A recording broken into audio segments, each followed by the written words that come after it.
Once upon a time, in a faraway land there lived a farmer with his two sons. He worked hard and looked after his farm, his cattle, and orchard regularly. He did not take a break and toiled with his laborers throughout the year. It was little wonder that he had fields finest in the village. His cattle and sheep were the best in the village. Choicest fruits and vegetables grew in his garden and orchard. During the monthly fair, where all village folks met to sell their wares, his was the best of the lot. His neighbors envied and said, "There goes Managa, his sons are fortunate to have him as a father. They are going to inherit all this when he dies." Manohar had two sons. The elder one was Ravi and the younger Hari. However, Manohar what could do with his farm, his land and his cattle, he could not do with his sons. They were not interested in following their father's footsteps. Ravi was a warrior and was more interested in arms and fighting, while Hari liked music and the fiddle. Managa secretly wished, "I wish I had a son who loved farms more than arms and one who liked cattle better than fiddle." He worried about what will happen to his lands, but decided he had to go with what he had, and hoped for the best. One day, he asked his sons, "What is it that you want to do in life?" Ravi was quick to reply, "I want to join the army. I want to serve the country and make you proud." Hari seemed not so sure about what he wanted to do. "Well, I like music, and I may become a musician, but think I will have to practice harder." "Okay," the farmer said. "Ravi, you go and join the army, and fulfill your wish." Then he turned to Hari. "You two can work towards your dream, but meantime, help me with my work as well." So Ravi left and Hari stayed back with his father, occasionally helping him in his daily chores but mostly dreaming about his musical future. Life went on, but one day Manohar fell ill and there was nothing that anybody could do to help him. On his deathbed, he called Hari and told him, "Take good care of everything, son. Remember, you are looking after your brother's share too. Give it back to him intact when he returned from his duty." Those were his last words, and Manohar died leaving everything he had in Hari's care. Hari kept his father's words close to his heart, and started on his life as a farmer. Nevertheless, as time went on, he began falling back to his old, carefree ways.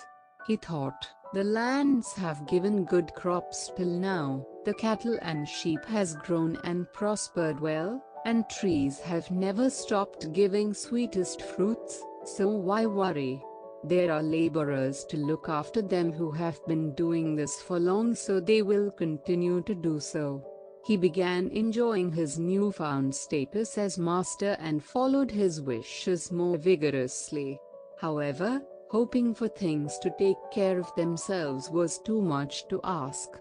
Once left by themselves, laborers stopped giving their best, which meant crops weren't looked after, cattle was unattended, fruits ripened and fell down from the tree, but never reached markets on time. Thieves stole his cattle while pests and small birds made merry on the unmanned farms. The gods themselves turned to stealing as they found the opportunity too tempting. Hari was oblivious to everything, lost in his world and music. The money his father left was getting him through the days, and there was no shortage of friends and well-wishers while that lasted. But all things, if not growing, have to come to an end. One night, it finally dawned upon Hari, when his father came to him in a dream.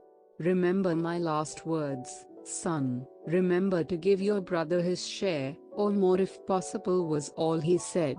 Hari was relieved his father did not scold him for being careless, but once out of bed, he went to take stock of his brother's share.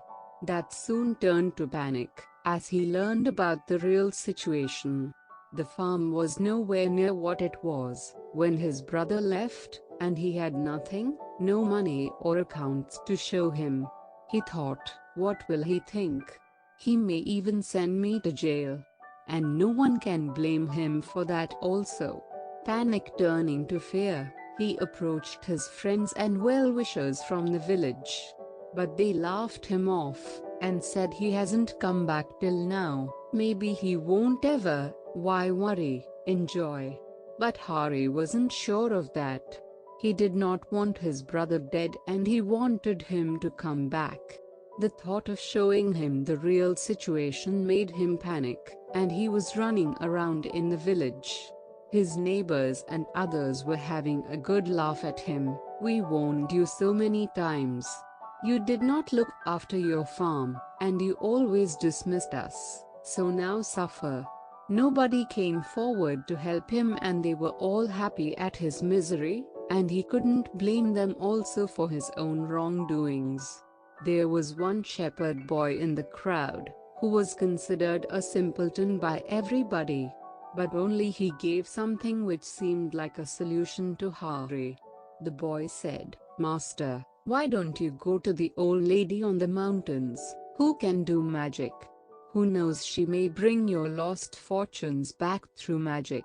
For once, Hari took serious notice of the shepherd boy and climbed up the mountain. The old woman lived in a cave-like house, too old to even move around, but her ears seem all right. She listened to his whole story. Please help me, old woman, bring my fortunes back. I will ever be grateful, Hari pleaded. The old woman took time to think, then went inside, and when she came back she had a small box in her hand, with a tiny hole on top. The box was locked and welded with brass strips. She handed the box to Hari and said, every day, before sunrise, shake 1 grain of magic dust on all corners of your land, and watch the magic happening. Hari's relief was beyond words. He took the magic box, thanked the old woman and quickly left for home. Next day he woke up earlier than he had ever done and went with the box to the fields and started the routine as the lady said. But while doing it, he noticed the crops were half uncut in the fields. He also noticed the cut ones had not been taken inside or properly dried, and his laborers were sleeping comfortably. Beginning to get angry, Hari woke them up and sent them off to fields, with instructions to do their job properly. He repeated the same routine in the cattle sheds and orchards. Hari had to shout them off the beds, and chase them to start on their duties. Laborers were shocked and whispered to each other, the master in the field? Now God saves us. This routine was repeated every day. Hari went on shaking his magic dust in fields, and his laborers had to keep up with him. Every day, he found items that were left unattended and made sure it was taken care of.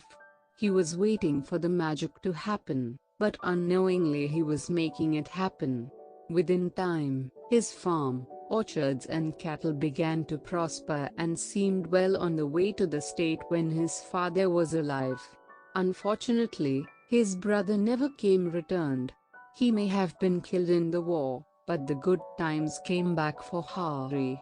He got married to a good girl and had 2 sons. Time passed, and while on his deathbed, he asked his sons to open the magic box he believed in so much, which brought his good days back. The lock was opened and inside there was nothing except some sand and a note which said, "The magic is in the master's eye, and what your